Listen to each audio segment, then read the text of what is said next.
हुण कफन दिता जाता है सानू ये ही नहीं पता कफन बीबियां पता नहीं किनिया किनिया चादर बना देंदियां ने मर्द दे कफन दे किन्ने कपड़े हुंदे ने भला किनिया चादर हुंदियां ने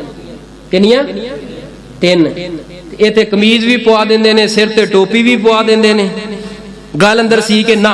मैं तुहानू ये वसीयत करके नबी पाक सल्लम दी हदीस है आप नू सिर्फ तीन चादर अंदर कफन दिता गया बगैर सीन तो कोई सीन कपड़े नू नहीं लगी एक सब नालों पहले लवेटता दूसरा लवेटता तीसरा लवेट एक तहबंद एक जड़ा तहबंद एक बतौरे कमीज कमीज बनानी कोई नहीं गल अंदर नहीं पानी सिर ते टोपी बिल्कुल कोई शै ऐसी नहीं सिर्फ तीन चादर अंदर लपेट देना ते औरत दा केड़ा कफन है औरत दा भी यही है जो मर्द दा है ओही औरत दा है लेकिन औरत दा दुपट्टा वखरा बनाणगे दुपट्टा वखरा बनाणगे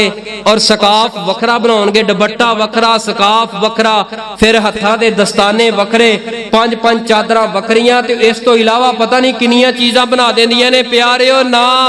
अपनी औलाद नूं वसीयत करके जाया जे मेरा जनाजा ओ पढ़ाए मेरा जनाजा ओ पढ़ाए जिहड़ा मौलवी सुन्नत दे मुताबिक पढ़ाए यार तू अपनी औलाद नूं नसीहत वसीयत करके जाई हो सकता है सारी जिंदगी इंसान को गुनाह होंदे रहन लेकिन आखिरी वक्त जनाजा रो रो के कोई कर जावे तेरे जनाजे दे ऊपर रो रो के रब कोलों तेरी बख्शिश की दुआ कर जे हो सकता है इस जनाजे की वजह तो अल्लाह जिंदगी भर दे पाप धो के अल्लाह तेरी मगफरत फरमा दे